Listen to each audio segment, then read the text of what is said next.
As a Green Beret, I went on 5 deployments. If you combine the training into it, it's about 10 years, and that was about 8 years, a little over 8 years operational. I got there at the beginning of 2013 to 5th Special Forces Group in Fort Campbell. My first deployment, I think, was in 2015 with them. So between 2015, I deployed every year for 5 years. And how long is the deployment? And how long do you get to come home?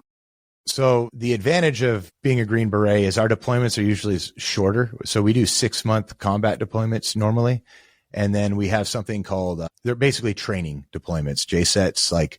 So we would go out 6 months combat, come back for 6 months, and then rinse and repeat.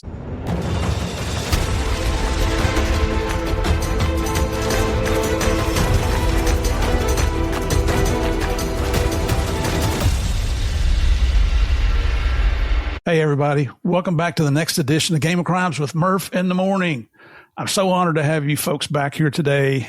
The guests here this week, you're going to see me fangirling here just a little bit because I've been doing the research on this guy. I'll tell you how I met him here in just a second. But we've got another true American hero and patriot on the show this week. You know, I bring some real studs and studettes in here, and this guy's right up there at the top of that list. He spent 20 years in the U.S. military. He's a combat veteran, a member of our elite Green Beret with 5th Division out of Fort Campbell, Kentucky. After that, he didn't stop serving his fellow man. He and his now wife created or co-founded a company called Aerial Group, and it helps veterans and it helps other people that need help. And we're really going to get into that because I'm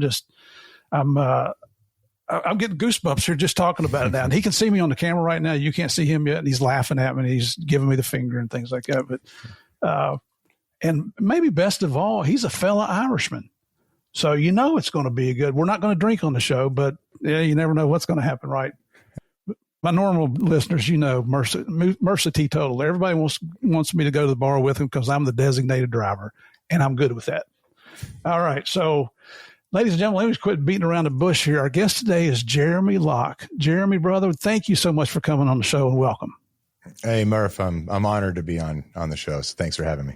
Oh, I'm the one that's honored here. It's and if you're wondering how we met, if you guys remember back in episode 145 and 144, I had the first husband-wife team on back to back. It was Jenna Griffith and her husband Seth. That was back in, let's see here, May of 2024. So it's a little bit back there, but you can find those on our website, gameofcrimespodcast.com, if you're interested. But the cool thing was, I told you guys about Jen and Seth working with a group called Aerial Recovery. They're based out of Nashville, Tennessee. Well, our guest today is one of the co-founders. He and his wife started that company. So obviously that's how I met Jeremy here. And Jeremy, what we'd like to do is, you know, and actually, as I was doing the research on you, I saw your wife's name, and I thought, well, let me just take a look at her. I think I'm going to be reaching out to you to put me in contact with her to see if she'd be willing to come on the show because I love doing the husband-wife thing. Yeah, I would suggest that should be your second husband and wife duo there. She's, I try to hold a candle to her. She's a pretty impressive woman. Hey, brother, we all marry up, you know. Mm-hmm. That's good. So just to kick things off here, Jeremy, if you would just tell us a little bit about your background, where you grew up, what your family dynamics were, what mom and dad did. In high school, did you play sports? Did you go to college? That kind of thing. Mm-hmm. So I grew up in the Pacific Northwest. I was actually born in Portland, Oregon, but you can't hold it against me. Yeah, back when I was born and growing up, Portland was still a pretty cool city. I grew up, you mentioned it before, my grandpa's side was Irish and my grandma's side is Native American, actually, which kind of has all my tattoo symbolism all over my body. But no, I grew up a very loving household. Unfortunately, when I was younger, around 7, my mother and father divorced, but you know, they kept a good relationship back and forth. And you know, I was a very active athlete, maybe not more active in athletics than I was in academics, but you know, you got to pick a lane somewhere, right? And my parents may not have been too happy about that, but you know, I played football, basketball, golf. I was actually a better golfer than all those other ones, but you know, I had a good little upbringing there. I can't complain too much. I have just like a lot of other people and have had things happen to them in their childhood, no fault of really of my parents or anything. I was just in situations where I shouldn't have been when I was a kid. And as I'll get into later as we talk about story, I'm very open with traumas that have happened to me now. And I'm very active talking about that because I really like encouraging veterans and first responders especially to, get that stuff out of you. And it's okay to talk about bad things as well as not just the good things, right? So, after that, 2001, I graduated from Gresham High School right outside of Portland, Oregon, and decided to join the U.S. Army. Whoa, right straight out of high school. Right out of high school. My dad, he always told me he would help me with getting into a college. And right around the time when, I was about to start paying for it, he started really talking to me about the military. So I don't know if he was being cheap or something, but it ended up being a good decision. Well, I mean, would you consider yourself responsible back then, or maybe he was trying to teach you a little discipline? I needed to go in the military for sure. Yeah. I needed some discipline. I'd coming out of high school, one of my best friends, Jerry, he and I decided we were going to go in the buddy system into the Air Force. And then when time came, Dad's like, no, son, you're going to college first. You can go to the military afterwards if you want to. And Jerry did go. So God bless him. He still talks to me this day, believe it or not. There you go. It wasn't a buddy ruiner. There's an empty seat next to him on the bus to basic training. Yeah. Where's my friend? That son of a gun. I'm sure he called me things other than that. Did you have any brothers and sisters? I do. Yeah. I have a younger sister. I'm about 4 years older than her. And she actually, one of my most recent hires at Aerial Recovery now. So she works with me, which has been fantastic because I spent my whole adult life away from her, me in different various military installations, deployments, overseas tours.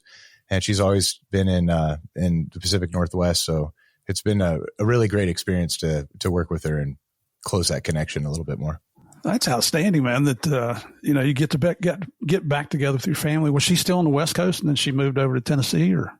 She's still on the West Coast. I'm trying to convince her to move over now. I think I'll get her though. And I have a nephew who is only a year older than my son. He's 3. His name's Silas, and then my son Bear is just turning 2 in a couple days from now, actually. Well, congratulations to you and Brittany, and say his name again. My Silas is my nephew's name. No, your son's name.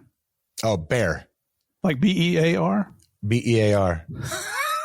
Bear Locke. The best thing is I gave him a built-in pickup line. His middle name is Danger. Bear Danger Locke. Oh, you got to love it. And Brittany was okay with that, huh? She was. Yeah, she was okay with it. Excellent. Well, just had an old friend of mine on for the second time. His name is Rick Rambo. There you go. I even questioned him again. Is that your real name, or did you make that crap up? He's like, no. And he explained how he got the name, but I mean, Rambo's family name. But and he went into the. He was military, but I think he was in the National Guard, if I remember correctly. But he's got to become a Green Beret if he's. Well, he did his time. He's a stud, man. He's a stud. Whenever they were looking for a volunteer, get Rambo's butt up here. That's right. The colonel flies in on his helicopter and picks him up wherever he is. It goes and digs him out of that cave.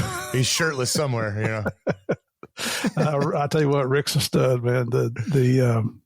And I'm pretty sure most of our listeners have listened to that, but it's the episode 217, things that they were doing. He's, as an American law enforcement officer, he's been involved in several fatal shootings, got hit himself with a .357 round. Luckily, he had on his plate and his vest. Oh, wow. He survived. But then the things that they went through down in St. Croix, it's certainly not the paradise that we're all led to believe, that the tourists see down there.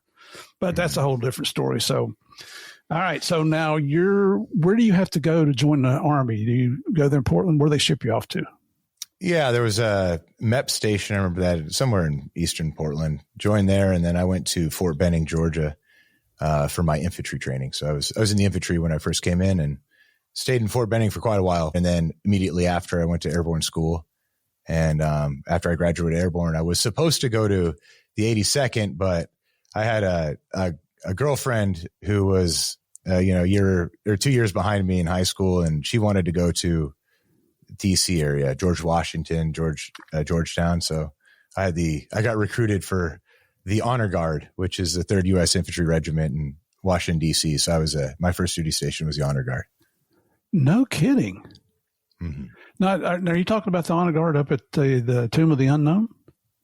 Yeah. So that's one of the platoons of the Honor Guard, or one of the companies.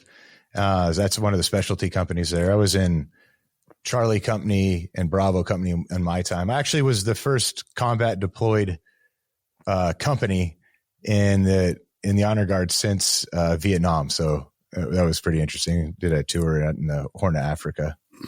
Wow. So did they make you wear your Honor Guard uniform when you got deployed? No, we didn't wear that one. That was too hot. Stupid joke. Yeah. No, I kind of like that unit. There's a lot of the special operations guys. A lot of them came from there. You have to have a certain GT score, for which is your aptitude for learning, the way the Army tests to see if you're smart or not. So that has to be high. And then they want everybody to be 5'10", preferably 6 foot or taller. So all you do is you got to look nice in your uniform. So you work out all the time and represent the country. So you find a lot of pretty athletic, tall, intelligent guys there that do very well when they go to selection and that sort of thing. Excellent. Now, when you went to MEPS, what did after you got your score back, what did that qualify you for? I was actually qualified for a lot of things. One thing I kind of suck at is math, but so I don't think I was working on anything too technical when it comes to repair work or anything like that. But no, I had pretty much everything open to me.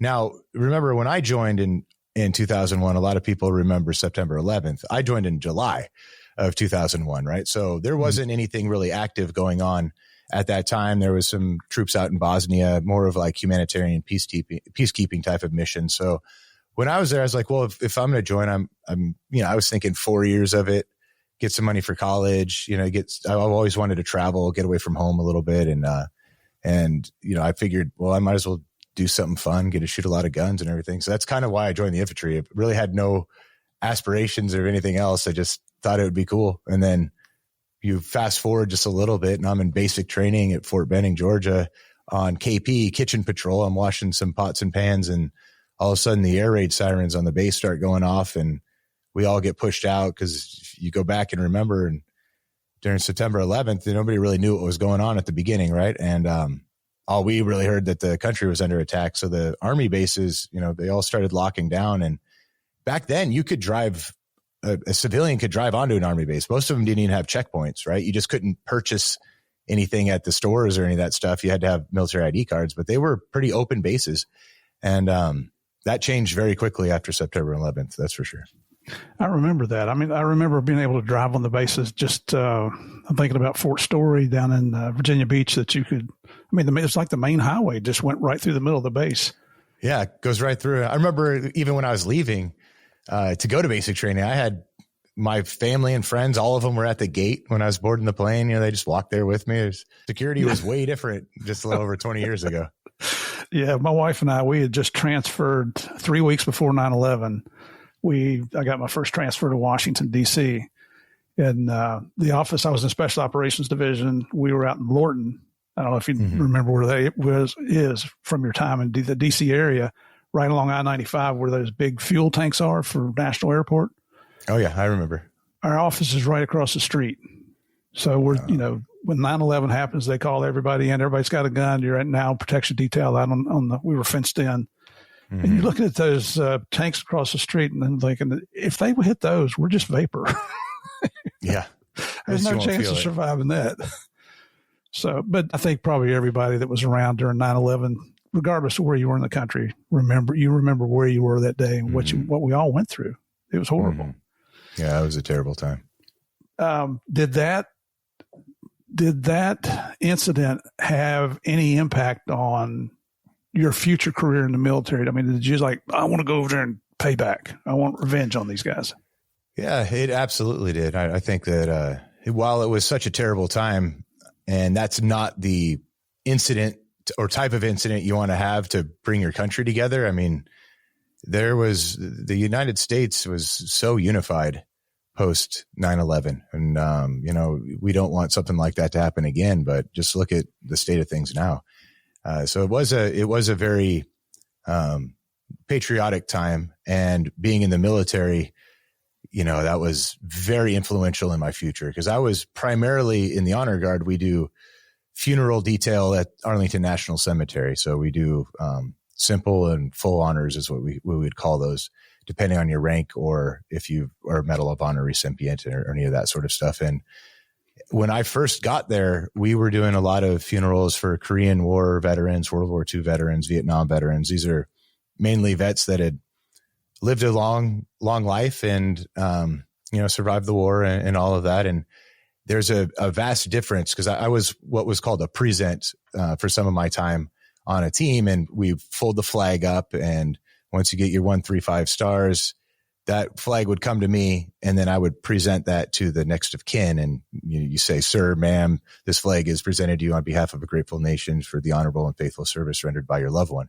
So there's one thing passing that off to a widow or a 70, 80-year-old widow. It's another thing as we started getting into 2022 and the Afghanistan war and Iraq.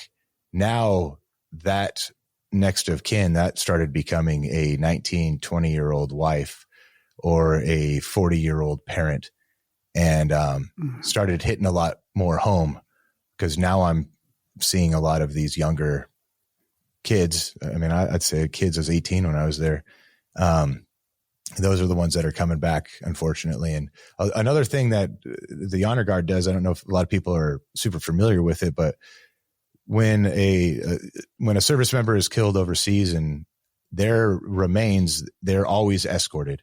Usually it's by one of their designees on their unit, but they come back, and when it gets back, they usually come in through Dover Air Force Base, and the honor guard will fly out. We'll fly on Blackhawks, and we'll fly out there, and we'll receive those C-17, C-5s that are coming in. And, that bay door drops, and we're in our uniforms, and we're at attention. We're marching. It's very professional and very dignified. It's called a dignified transfer of remains. But when you see that bay door drop, you're looking at 30, 40, 50 caskets sometimes in there.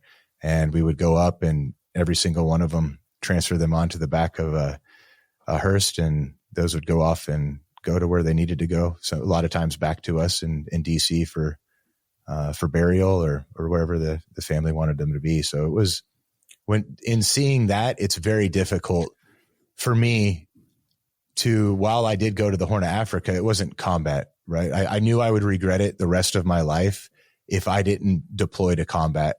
After something like that, a direct attack on our nation, seeing my fellow Americans out there paying the ultimate sacrifice. And I was kind of like a cheerleader, to be honest with you. Like, I'm on the sidelines, not really a participant. I'm just helping them. And I wanted to get out there, and I wanted to do my part. Yeah. And we'll get into that here just in a minute. I think you can see the flag up here over my left shoulder. That was my dad served in the U.S. Army in World War II. He was in Europe, and that was the flag that was presented to him, or presented to us on his burial. I see it. Yeah. Very proud to display that. So now your first, how long were you on the honor guard? How many years was that? I was there from about 4 years, from 02 to 06. And then do you ask to come to another unit, or how does that work in the Army? Yeah. So for me, I was enlisted, right? You have kind of 3 different paths you can go. Enlisted, you have a warrant officer, and then you have your officer path. So me coming out of high school, I wasn't eligible to become an officer. You have to have a bachelor's degree and all that, right? So I came in as a private first class, I think, from some of my testing on the way in. And then once you come on that initial contract, my contract was for 4 years. So 4 years active service, 4 years inactive. And as you're getting towards the end of those 4 years, your reenlistment window opens up. So about a year prior, maybe 18 months prior, I don't remember at this point, but you can reenlist. And then when you want to reenlist, you'll go to the reenlistment office, and they'll show you what jobs are available, what different duty stations. Sometimes they have bonuses. At that time, they were building the strength up of the Corps, because we had to we were actively in theater. So there was some pretty good bonuses especially for combat arms. And I was at combat arms as an infantryman. So I went there and I actually, you mentioned Murph, the Battle Buddy program. I had a friend of mine, Ryan Fritchie. He was kind of in the same situation as me. He was an amazing human being from Indiana. Loved playing basketball, a really close friend of mine. And we got to that point where, we had fiancés and we were like, we can get out, but we feel like we haven't really served. And he was more of like leaning towards getting out than I was, but I kind of talked him into it. And we joined, we went and decided to go to Germany, and Germany was slated to deploy into Iraq or Afghanistan real quick. So that was our decision there. And so is that what happened? Yeah. We went there, and this is actually, there's those Chronos moments in your life, right? Like some really important points that you can point out in your life. And that was one of mine. I have kind of 5 really memorable moments of my life. And, like I said, my whole personality kind of changed. If you are a veteran or even law enforcement and all that, especially in the military, they're really brainwashing you. We run around, blood makes the grass grow green. Like there's, napalm sticks to kids. These are the types of things that you're singing when you're running around. But really what they're doing is desensitizing you, because you are a young person going overseas to a foreign land to find, fix, and kill the enemy. And it's a very serious work if you really think about it, and I had that moment. I was telling you before, I had this sense of duty, and Ryan was more leaning towards getting out, but I kind of talked him into it. And I always, at the time it seemed great, but it was really me. I mean, I'm still young at this point. I'm in my early 20 years old or something. I'm 21. And, I was 21, about to be 22. And so we go over the reenlistment office. We both decided to go to Germany. We both had pretty recent engagements and have to speed up the process to get married. So we both get married. And we did that because we can't go to Germany with a girlfriend, right? They have to be a dependent. So we need to be married to them. So when we get our orders to come back, he gets his first, and it's got him and Brandy are on his orders. And then my orders come in, and mine say Smith Barracks, which was different than his. And I was like, I thought I was on the Battle Buddy program, and I didn't have, my wife wasn't attached to mine. So I had to get him recut, which is when I got him recut, 30 days later, they sent me to a different unit. So Ryan deploys ahead of me, and he goes to Vilseck, Germany, a detachment of the 173rd. And I go to the 1st Armored Division, 1/6 Infantry, and I'm in Baumholder, Germany. And so he's about 30 days ahead of me now, right? And, I'm like, well, what happened to this Battle Buddy thing? Well, they're telling me, well, we guarantee that you go to the same country, not the same duty station. I was like, yeah, it must have been in the fine print, right? But so when I get out there, I'm about to deploy. We get our orders. We're going into just outside Sadr City, Iraq, and in the Army and anywhere else, you do a pre-deployment workup. So in Germany, you go to Grafenwehr and Hohenfels for about 30 days, and you start doing a bunch of training, qualifications to make sure that your unit's deployable and ready to go fight. And I remember sitting down in between, and this is Germany in wintertime or something. It's freezing, 3-4 foot of snow. And we would get a chance to go get hot chow in the morning. And there's a newspaper. It's called the Stars and Stripes. And when you open up the Stars and Stripes, the first 1, 2, 3 pages on there is something called the Faces of the Fallen. And sure enough, as I open up, those that have been killed in combat. Ryan Fritchie's face is right there when I opened the paper up. Oh. So he was ahead of me, deployed to Afghanistan, and he was killed in a near ambush, unfortunately. And, for me, that was a very difficult time, because as I start looking back on it, and as you always do, what coulda, shoulda, that sort of thing, I get this feeling of I talked him into coming out, right? I killed him, essentially, was the way that my brain was connecting this. And then I went to, well, someone's got to pay for it. and my mind started shifting at that point, and then I was really motivated to deploy, and I wasn't motivated anymore out of patriotism. I was motivated out of revenge, and that was a difficult time in my life, but something I had to deal with, you know. And so did you end up in Iraq from there? I did. Yeah. So I deployed to Iraq. Initially it was a 12-month tour and ended up getting extended out to 15 months. And we were just outside of Sadr City, it was very kinetic at the time. This was about 2007 going into 8, as I remember it. And at that time, the green zone, these areas around Baghdad that had been relatively secure, the larger bases that you would find, there was a lot of rockets going into the green zone. And there's this bad dude called al-Sadr, Mahmoud al-Sadr, and he was in charge of this big militia that was in Sadr City, Baghdad, a suburb of Baghdad. And the Jaysh al-Mahdi was his little fighting group he had out there. So we were up against them, and you know, a lot of combat, especially initially at the beginning of it. And that's when I found out war. You watch it on movies, and some of them depict it a little bit better, like Black Hawk Down, and you know, some of those movies, Saving Private Ryan. That scene, you know, that D-Day scene is just very incredibly accurate. But it's not as glorious as it may seem. It's rather terrible. It really is, you know. And that's, I mean, we could go off on a different tangent here about the kids playing their games today, thinking that's real life. And it's just it's a video game. I mean, when you get out and see the gore and the chaos and the anarchy and things that humans really should never see in their lives, it's a whole different ballgame. Mm-hmm. But yeah, there's no respawning in real life. Yeah. And well, it's like going to the range. The paper targets don't shoot back at you. Mm-hmm. Mm-hmm. Okay. So, but let's get back on track here. So now you spend, I think I read 10 years in infantry, but then you decide that you want to change.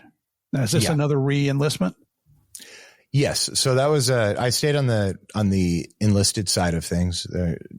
So as I got to about 10 years in, I'd gone from Germany, done a deployment out there, and then I went and got orders. I was back to Fort Benning again. This time I was working as a heavy weapons leadership course instructor.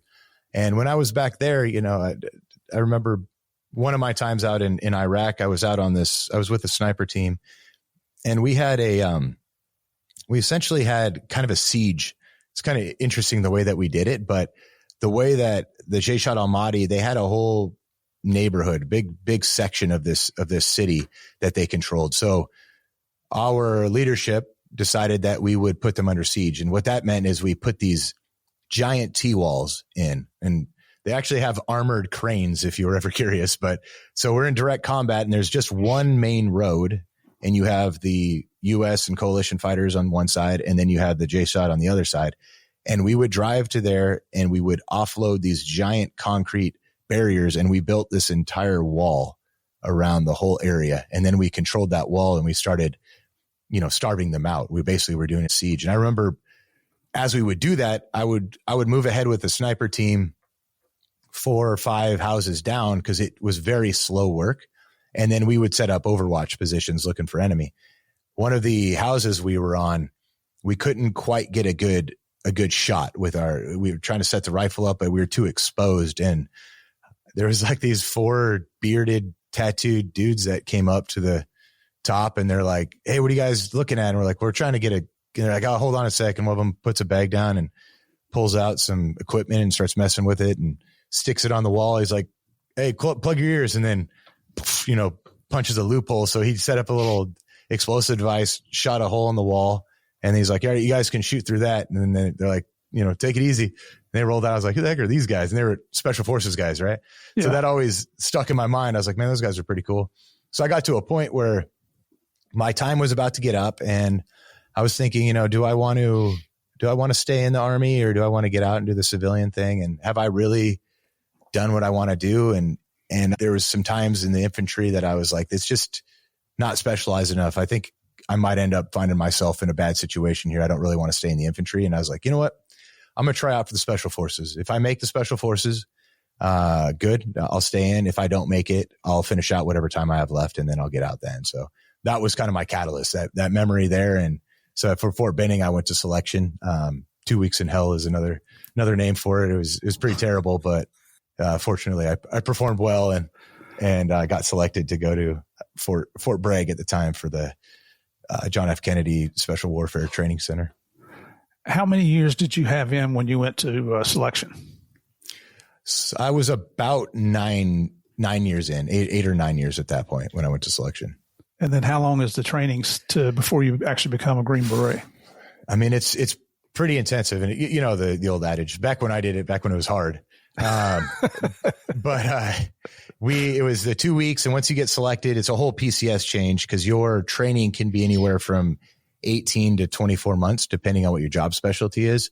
Usually for the medics, it's a little bit longer. They have some more technical stuff to train. So I went there and my training, it took me about a little over 20 months because I had an injury from a parachuting accident, which broke my tailbone and messed my back up. So it took me a little bit to recover from that. And then I was able to continue training, but I graduated the Green Berets in 2012. That's when I earned my Green Beret. If you got a bone that you want to break, it's not your butt bone.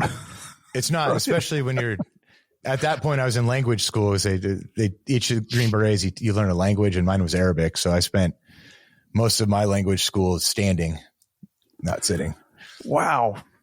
How hard was Arabic? I mean, is it Farsi or is it Urdu?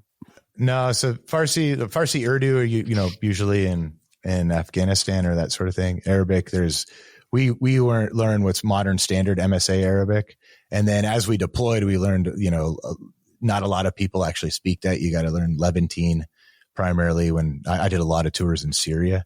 So Levantine out there, we learned that. It was difficult, but we have 5 days a week, 8-hour days for 3 or 4 months or something. So you get pretty immersed in it. And I'm not saying I'm the best at it now. It's been a while since it's not very useful language for me now that I'm out, but it was very useful while I was in. Yeah. What was your specialty going to be in the Green Beret? I was a Special Forces Communications Sergeant, and I figured I'd done enough weapon stuff in the infantry. I might as well learn a new skill, and I decided to go communications. So I was primarily setting the radios up, doing a lot of the comms, satellite communications, networking. There's very technical stuff that we do as well. So I enjoyed that. It's as long as you can follow a set list of instructions, you're pretty good. So yeah. It was a good time. ABCD. ABC. Yeah, that's right. Antennas, batteries, connections. And that one thing I did learn though, if you want to, the old trick, turn it off, turn it back on. The technical term for that's called the power cycle. Then make yourself sound smart. Yeah. I'll stop calling it reboot. Yeah. There you go. I'm aging myself when I say that, right? Mm-hmm. Now, so it almost sounds like that you're in a combat zone, but you're still seeing combat because, they don't set the radios back up where it's safe in the green zone, right? Oh yeah. No, I mean, the way the detachments work, you have an ODA, kind of like that old 80s show, the A-Team. So we're an A-Team. So on the A-Team, you have, and then another movie, 12 Strong, there's 12 members of the A-Team. So that consists of, you have 4 specialties on the enlisted side. You have we're called 18 series. That's the different series you get in the Army. Right. I was an 11 Bravo when I was in the infantry. I reclassed to an 18 Echo, which is Special Forces Communications. So there's a senior and a junior Echo. So there's 2 communications sergeants.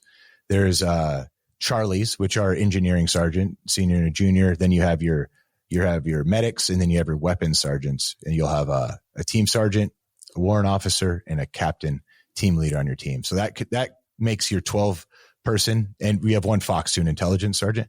So that's your 12 person. And what is really unique about the Green Berets is we're designed to work by, with, and through partner forces in foreign countries, right? So a 12 person ODA is designed to do all of the functions at a battalion level.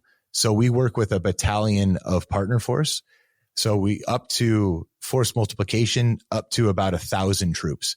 So that's why we're separated down in these different specialties where a communication sergeant while we still go out and fight and go to sniper school and Cephalic and all these, high speed schools. We have to make sure that the radios work, and we have to make sure that our radios talk to the partner forces radios and the aircraft and all of that. And then the engineers, they would make sure that all of our equipment is working. They also run our logistics, making sure that we get everything that we need. Our medics not only patch our holes and, put tourniquets on us and do all that sort of stuff. They actually do all of our administrative functions too, making sure we're paid properly and all of that stuff. So that whole 12-person team, people always ask me like, do you know so-and-so? I'm like, man, we're so tight knit as this 12-person team that you don't really even know a lot of other Green Berets, but that's what they're designed for. A very highly skilled, specialized, small unit that can go and work with other units and make them better. For our, and that term force multiplier is going to come into play here once we get to talking about your life after the military. Mm-hmm. But you mentioned PCS. Can you just explain what that is to our listeners? Yes, a PCS is a permanent change of station. That's basically just when you're at this unit and then you go to this other unit. And then you mentioned ODA. Can you explain that one? Yeah, ODA is an Operational Detachment Alpha. There you go. Mm-hmm. So things that I don't know if you want to know that or not, but now you know. Now you know, and I didn't have to chat GPT it. Yeah. Well, you're talking about the ABC. We always operate under the KISS principle. Oh yeah, keep it simple, stupid. Yep. I know that one. It works. Sometimes it's easy to overthink yourself and get yourself into hot water, especially when you're in a bad place.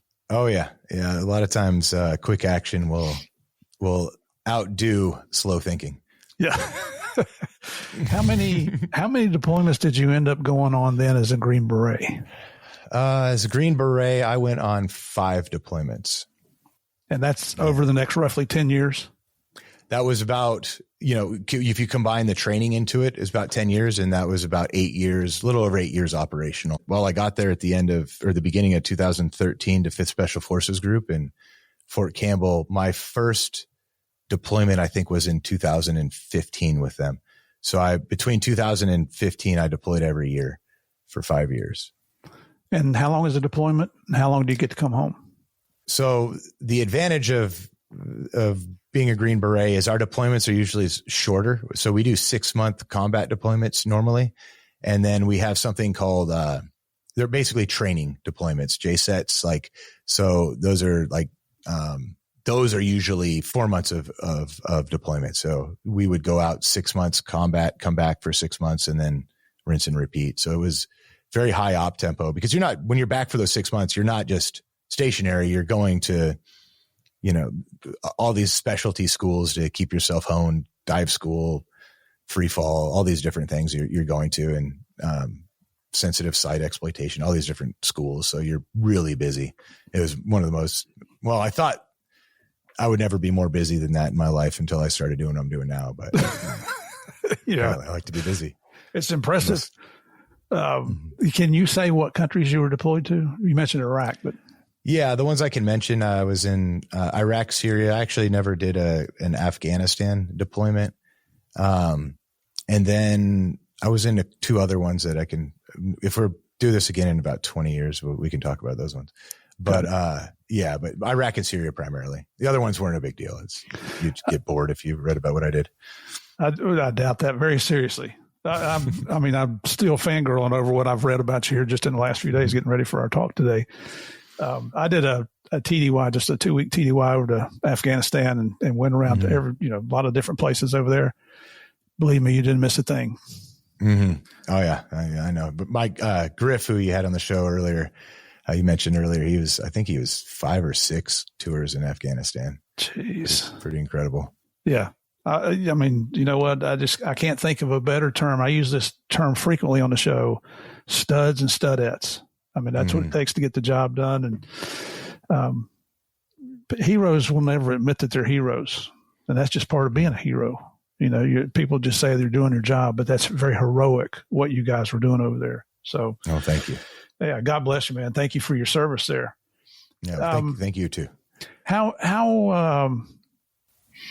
hard was all those deployments on a marriage? Well, I mean, I'm not, I had a new marriage, so they were very hard. My first deployment, especially, one of those ones that goes from, there's nothing worse when you're expecting to come back a certain time and then you get extended. So Right. we were supposed to be 10 to 12 months, which is a long time. I mean, that's a year, right? And then at about the 10th month, we were told we're staying 3 more months. So now you have all these things, right? Like, I don't remember the exact time frame, but I know it made me miss like Christmas again. I think I missed two consecutive Christmases, and that makes it really hard. And also, you know, there are, when you're younger, I think, you know, and my marriage was rushed too, right?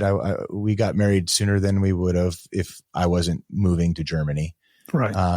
And we just weren't ready to be married at that time. And, you know, unfortunately I got in one of those situations that I was overseas, and not really a Dear John letter, but I found out, that there wasn't being faithful while I was gone. And, that pretty much was the beginning of the end for the marriage, and a real difficult time for me when I got back as well. But, you know, God, I forgive her, and there's many things that she hopefully forgives me for. And now she's remarried now and has a family and seems to be doing well. So I'm happy about that. And there's everything you do in life, the good, the bad, the ugly, that's really God. In my opinion, that's God preparing you for what you're supposed to be doing in this world. So you go through pain so that others may not have to. And yeah, I've been through a lot of pain, and that's why I'm comfortable talking about it. Yeah. And thank you for sharing that. And for our listeners, just so you know, like every guest we have on here, I tell them at the beginning, if I ask you a question you don't want to answer, just say it, and we won't talk about it. So thank you for being open and honest about that. So when you come out, you're ready to get out of the Army after 20 years. Why did you decide you want to get out now? Well, I was pretty fortunate, right? I had something to look forward to. I had something that pulled me out of it, because I figured I would be one of these guys that would go and maybe get out of the Army, but then I would go contracting work for maybe an agency or something like that. I was pretty heavily recruited for some of the intelligence side of things. That was my secondary skill on my Green Beret team. We call it basically additional skills, but it's additional responsibilities. But mine was more of asset development, like how working with indigenous people, convincing them to do things, that sort of stuff. So, which also plays well with what I do now.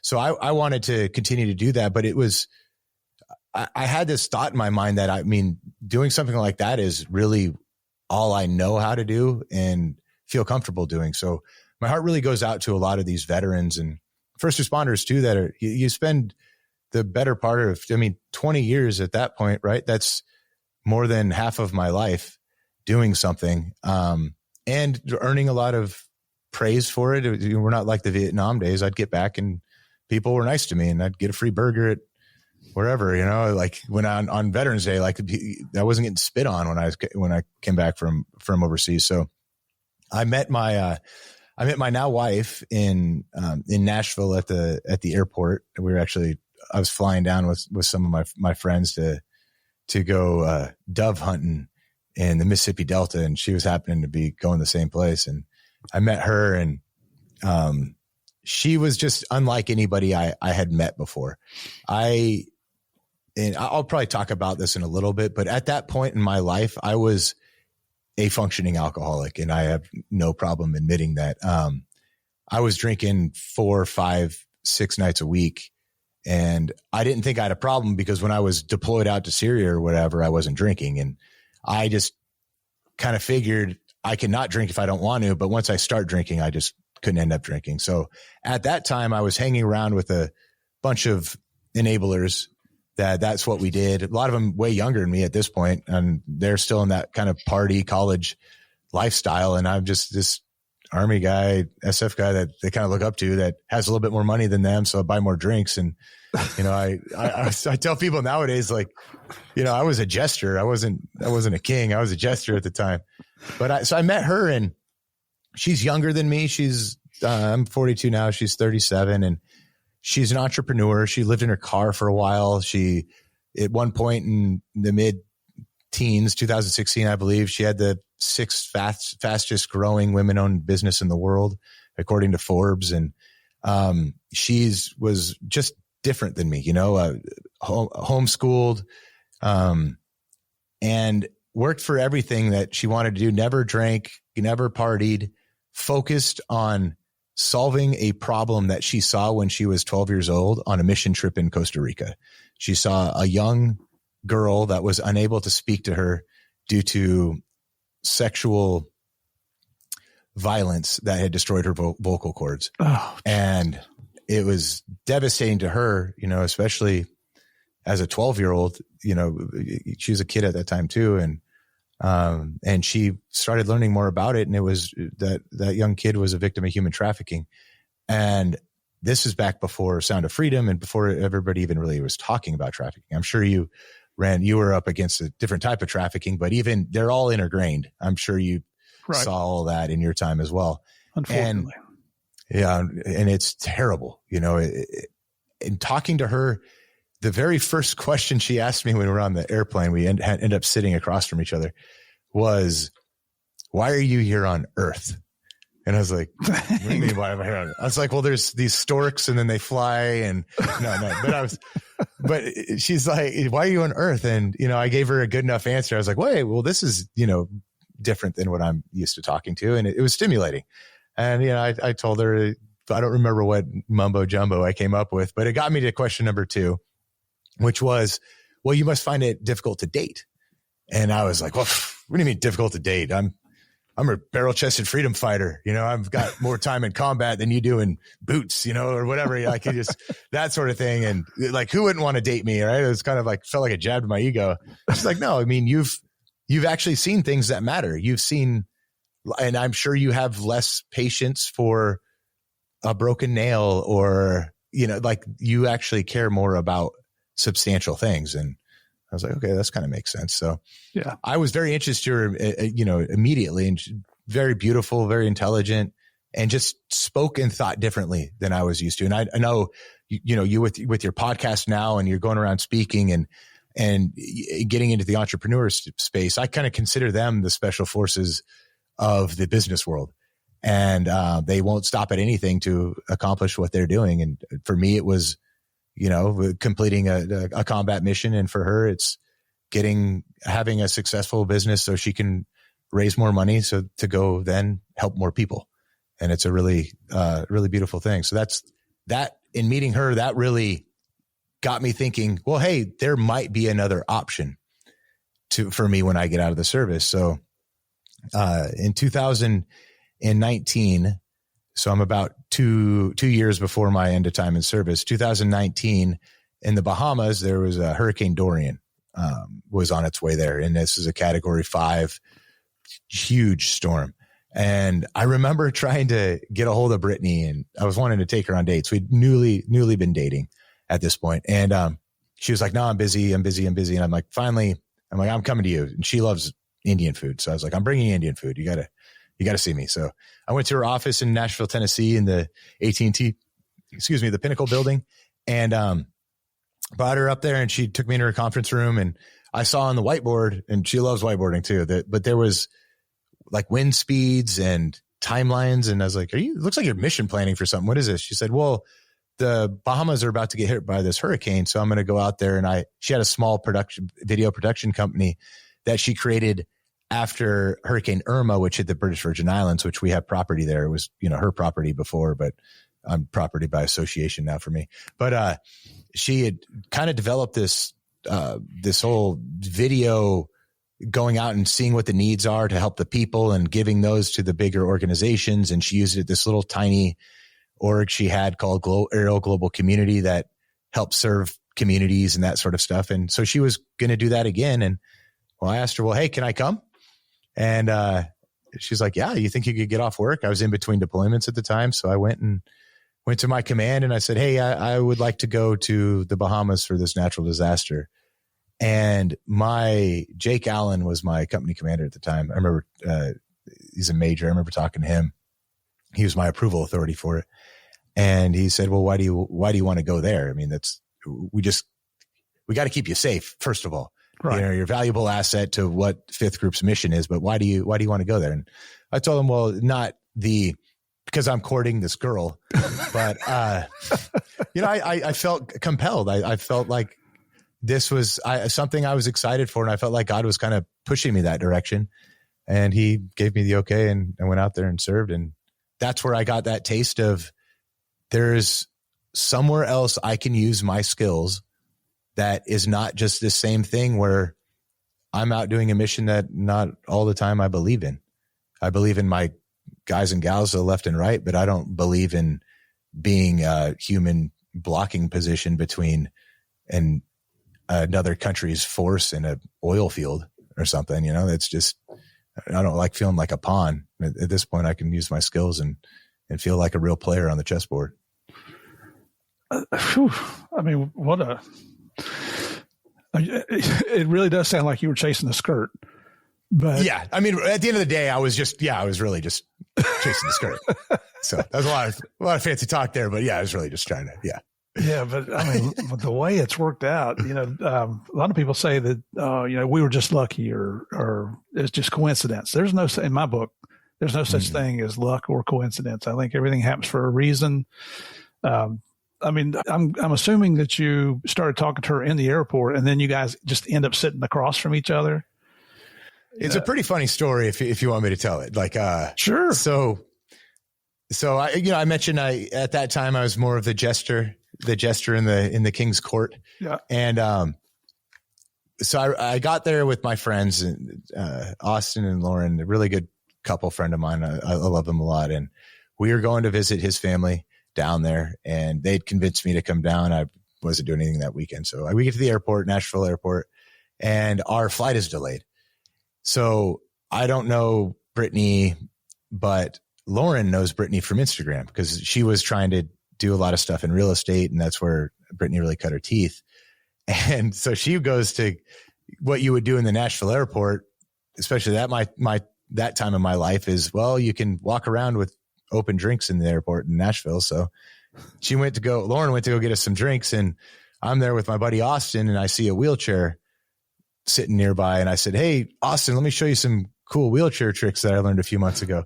So I'm sitting in this wheelchair doing some wheelies and all this stuff. And Lauren comes back with this beautiful brunette next to her. And she was wearing a skirt that I'm still chasing to this day. But I remember what she was wearing, a beautiful pink flowing skirt and a white top. And she comes up and introduces Austin. She says, this is my friend, Austin. Oh, this is my fiance, Austin. And this is our friend, Jeremy. And I'm still in the wheelchair, mind you. And she goes, he's a Green Beret. And Brittany, looks at me and, I look at her and then I just kind of like wheel off. I just didn't get out of that wheelchair. So we wait for the flight to board, and the whole time I'm just wheeling around this wheelchair, not out of necessity, but more out of satire. And when they announce the boarding, I just stand up and walk on the plane, and she's like, what the heck? So she happens to come in, and it was a puddle jumper plane, right? So it was kind of an older one, and a couple of the seats were actually facing each other. So I sat down, and when she came in, I gestured for her to sit in front of me. So we actually were sitting across from each other on the plane, and she's like, oh, you can walk, huh? And I was like, yeah, it's a miracle. But it was like, things aren't always they appear, like you got to ask questions in life, right? Whatever I said, but so she asked me these questions that I mentioned before. And I remember, like, since I was across from her, she was actually going to visit her boyfriend at the time. And, when she asked me one of them, I reached forward and I grabbed her hands. And it's really important that I like to say this part, because even though I've been an idiot for a lot of my life and a drinker, and some could accuse me of being a womanizer at one point in my life when I was a little lost. I'm very respectful of people, especially women. I won't touch them or do any of that. So even to like grab her hands is very out of character for me. And I grab her hands. And I remember thinking, I'm going to hold her hands till she like pulls her hands away. And she let me hold her hands for a couple minutes, and they're all shaking and sweaty because she's all like a goody two shoes, you know. And she pulls her hands away, and we get off the plane, we get to the airport, and I gave her my phone number. She links up with their boyfriend there, and, you know, it's kind of awkward or whatever. But the hand holding was so important because when I put my phone number in her phone, I put Jeremy Locke and I put from Oregon in it. I didn't write Green Beret or anything like that in there. And she went through a bad marriage. Very difficult for her with a guy who didn't very quickly seemed to be after money, and his whole personality changed once they got married. And she dated another guy, and he started, when they were walking, she loves physical touch. That's her love language. He stopped holding her hand. And she ended up breaking up with him, and she was talking to one of her girlfriends. She's like, I just want to be with a guy that likes to hold my hands. And she's like, you know who liked holding my hands was that guy on the airplane, because I hadn't heard from her in like 8 months. And she's like, that one guy on the airplane, like, what was his name? You know? And so she found me in her phone and sent me a text message. And that was, you know, 8 months later. I hadn't heard from her. And wow. Yeah. So that's that little simple gesture of something I would normally not do, you know, like, that was it worked out great, right? At the end. I'm not encouraging anybody to go around and just start touching women, mind you. It was very appropriate, you know, inappropriate, but that wasn't assault, you know. Yeah, nowadays you might get slammed to the ground by. That's true. That's it. I'm done. I'm done for. So you've met Brittany now, and you're seeing the things that she's doing. You go down to the Bahamas to help out during the hurricane. I can't imagine how horrific that was, because I read up on that hurricane a little bit, and it actually stalled over the Bahamas. Yeah, I sat there for 24 hours just churning. It was unbelievable. And so got a chance to do that deployment there. I call them deployments, right? That trip out there. And we were attached to another group, like aerial recovery, and all of that wasn't really a thing at that point. But what I did see was how my skill sets could be very useful in this environment. It's the same, whether it's war torn or Mother Nature torn, people need the basic necessities. They need security, shelter, food, water, trash, electricity, all this stuff. And that's what we did overseas as well, because we're Green Berets or soldier diplomats. We spend as much time fighting as we do making friends, for various reasons. But this was very familiar to me, and I got to choose where I was serving and what I was doing to help, not having that directed to me in a lot of times. So it was very appealing to me. So I get back from that trip, and that's in late 2019. And then in 2020, I do my final deployment. And when you're about 18 months, a year out, you can decide if you want to retire or not. I still, at this time, wasn't really thinking about it. But as I deployed out to Syria for my last trip out there, I started talking to her, and she has a mastermind called G-Force. And that was really cool for me to be able to sit in on the mastermind. And those are just a bunch of different entrepreneurs that pay attention to what's going on with markets and all that sort of stuff, and help each other out with business deals and everything. So I learned a lot on that. And I was talking to her about, well, this is really the first time, instead of like planning a mission for the government or Fifth Special Forces Group, I was planning a mission for Jeremy Locke and the rest of my life. And it was, you know, it seemed new to me, but I was like, man, that makes sense. Why would I spend so much time doing SWOT analysis, enemies most likely course of action? What do I have in reserve? All of that for this mission. But I don't do that for myself, you know? And so my whole mindset started changing. And as I really paid attention to what do I really want to do in life, like the concept of, hey, I want to get out and I want to use these skills in the humanitarian space. So we started brainstorming and thinking aerial recovery at the time. And we were thinking, you know, maybe we do it as a for-profit company to come along countries and authorities and help them rebuild after disasters. But ultimately, we wanted to get the inroads in to do anti-human trafficking work. That was really what we wanted to do. So we planned all of that out. And when I got back from Syria, I made that decision. I was like, I'm going to get out of the Army, and I'm going to stand up what is now aerial recovery. And I'm going to do that with who I want to be my wife, because I actually had a vision in my life. And from there, I still have 12 months of active duty time to get out of. And I also still have some lingering issues of trauma from my childhood and from my time in service, compounded by multiple traumatic brain injuries that I've had throughout my time. So my road to get out, a lot like other veterans, wasn't the easiest one. And that was another part of my life that was very difficult to get through and led to some of the darkest times of my life that last year of my time in the military. So would you, I know we're talking about PTSD. Can you expound on that a little bit? If you're not comfortable, that's fine. No, I'm comfortable. So here's what happened with me, right? And I don't blame the people. All right. People always talk crap, not everybody, but the VA doesn't have the best reputation. Some of these programs in the military, they're very oriented in getting you into the military and keeping you operationally deployed, but they start tapering off when you're trying to transition out of the military, or if you're going to do something that can make you non-deployable, such as go see a psychiatrist for mental health, right? That is very frowned upon. And I'm sure in your line of work too, is just something that you didn't talk about. It was almost taboo. You're too weak to be able to handle what everybody else is seeing. And, there's a lot of people that join the military that have tons of traumas from their past too. And if you've had something sexual or violent happen to you when you're a child, you're way more likely to develop PTSD as an adult. It just makes you more susceptible to it.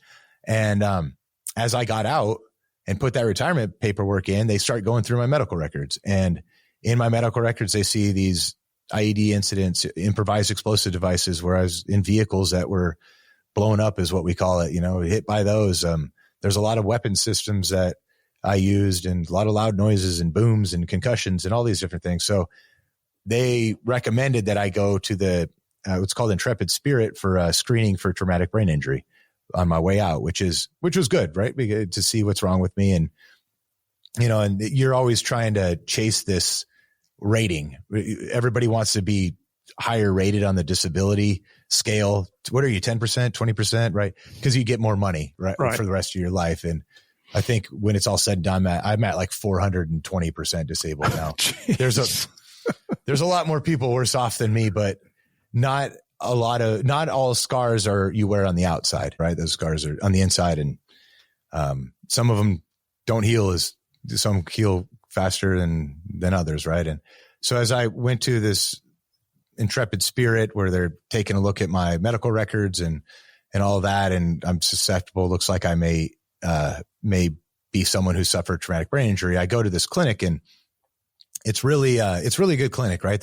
It's a program, and it's about a year long, but they screen you first. And after they do MRIs and these various testings on you, they confirm that I have traumatic brain injury, and which is kind of scary because there's not a lot of, you see all this research that's coming out, especially athletes and football players, especially. And you see a lot of these war veterans that just go off the ledge and killing people, killing themselves. And, I think a lot of that can be attributed to brain injuries.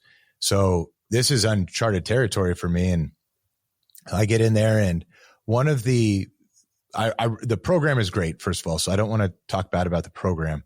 I had everything from acupuncture to alpha wave therapy, chiropractor, like they had everything. And I remember sitting down in this room, and there's a whole panel of doctors there, neurologists, psychologists, like everybody, physical therapists, and they take a look at your case, and then they come up with this year-long treatment plan for you. It's a very good program.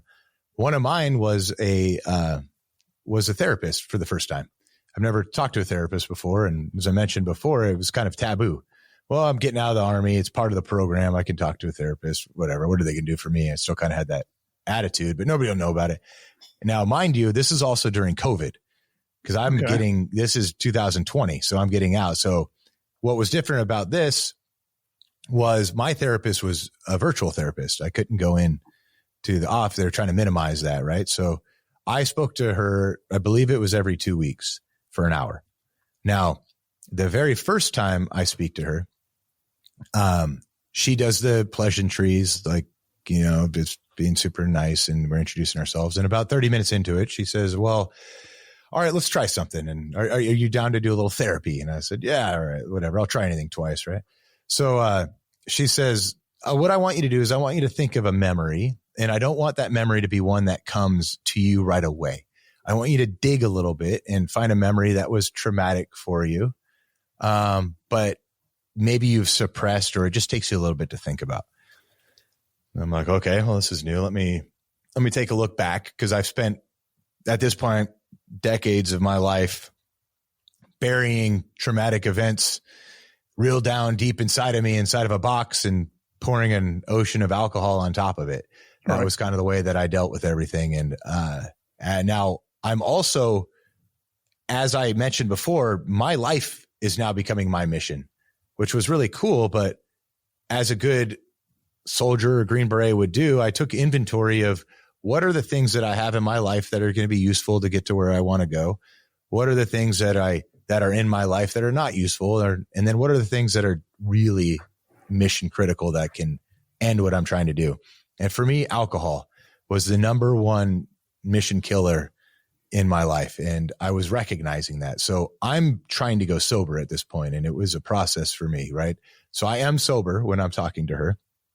And, I'm not drinking at all. I'm quitting. And so she tells me about this memory. And I remember this time, that first deployment I mentioned earlier in Iraq, we used to get these informants that would come into the small base that we were on. And if they gave you good, valuable intelligence, you would pay them. And one of them came in and said that he knew of a location where a mass execution had taken place of hundreds of people, and into just a big trench that was built. I'm sure you can imagine, if you've seen some Holocaust videos or something like that, that's really terrible, or they still go on today, unfortunately. And so some are true, some are not. So we take a small squad out there on a patrol. And when we get there, we have these little shovels. They're called e-tools, and they bend, and they're no longer than, I don't know, like a foot and a half long or so. And on our gloves, and we get down and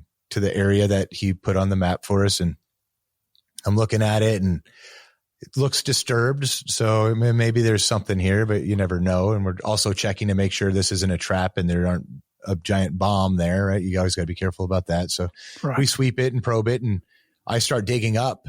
And as I'm unearthing, I come across this little hand, and this is the hand of this kid, probably like a 7-year-old kid or something, sticking out of the ground. And I don't know how long they've been in there, but that sight, that realization that this is a child, the smell, all of that. And also, mind you, this is a war crime. So this requires an international investigation, which requires security. So our platoon and we were involved in guarding the whole thing while they collected all this evidence and unearthed these hundreds of bodies that came out of this pit. And so I explained that to her, and I was like, yeah, I haven't really thought about that in a while. And she's like, man, that must have been very difficult. She's like, well, thank you for sharing. Let's talk more about this in 2 weeks. Our time is up. What? Yeah. And I'm like, oh, okay. Right. I guess we're done.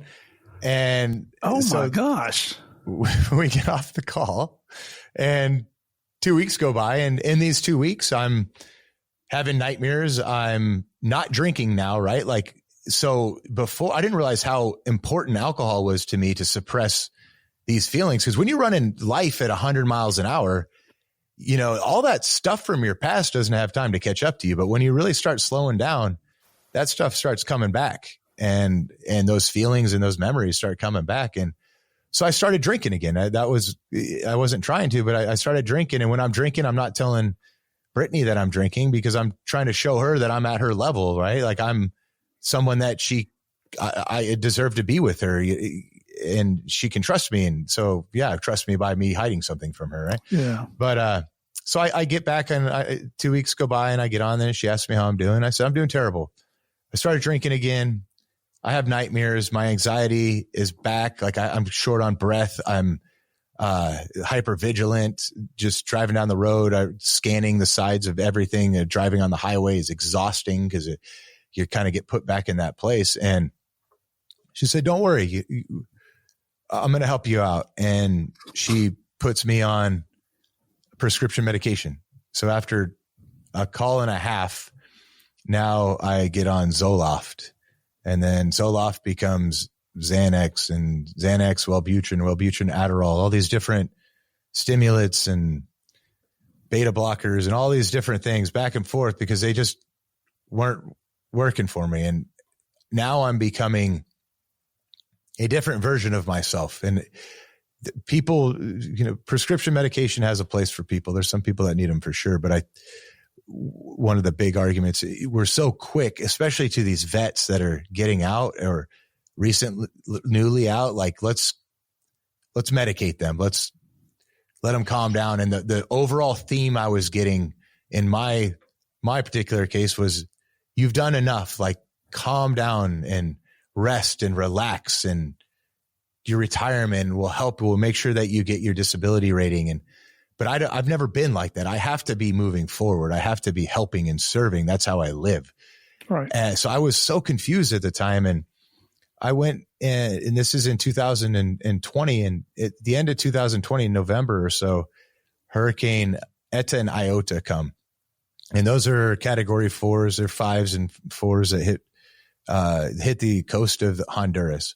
And they were right after each other, I think a week apart or something like that. And each of them hit within this, it's like 30 kilometers, made landfall at the same spot. So basically identical storms that came through, and catastrophic flooding, loss of life out there, and devastation to a country that's very, very poor and very dangerous. And I get to go out and lead a team out there. And on the humanitarian side, I'm interning for Aero at this point. I'm no longer, I'm still in the Army, but I'm on my processing. So I'm an intern there. And I go and do this, and I have to do a reconnaissance, helicopters. We deliver thousands of pounds of aid on Thanksgiving to these people that have been cut off for weeks. And it was just an amazing trip. And I get back from there. This is the end of November, and I'm feeling great about that, because that gave me that uplift, and I don't even remember what medication I was taking at this point. But I get back from there, and I'm sober for that part. When I get back at the end of November, early December, I go back and I get back to Nashville. Brittany's doing something in the BVI, British Virgin Islands. And I'm like, you know what? I'm going to go shooting with my friends. And these are my friends from before, the ones that I don't blame them. They're just drinking. That's something that I can't do. Some people can drink. I know I can't drink now. And I go shooting, and then the shooting leads into, well, hey, let's go listen to music. And listening to music in Nashville can lead to other things, right? And I go listen to music, and that night, that was December 5th of 2020.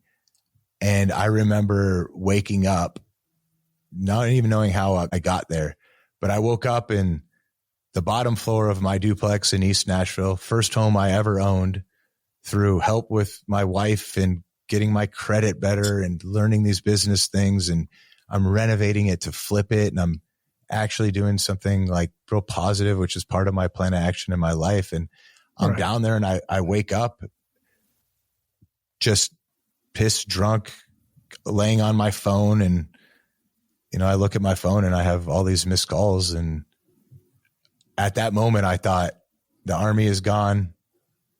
Brittany's gone. Recovery is gone.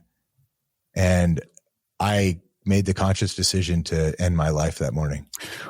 Oh man. That's, and I'm sorry to do this to our listeners, but we're going to call it quit to today's part of the interview. And Jeremy's agreed to could be back here tomorrow. I know I'm leaving you on a cliffhanger here. He's on the show, so it's going to turn out okay. But still, what he's getting ready to go through is just something that I don't want to rush through. So we're going to call it quits for today, Jeremy. Thank you so much for your time so far.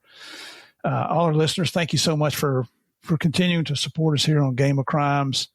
Certainly you want to come back tomorrow and find out the rest of this story. And I know I sound like Paul Harvey when I say that, but truly this is one you want to hear. And we're still got some stuff that I just can't wait for you to learn about what they're doing in aerial recovery. So until tomorrow, God bless. We'll see you then.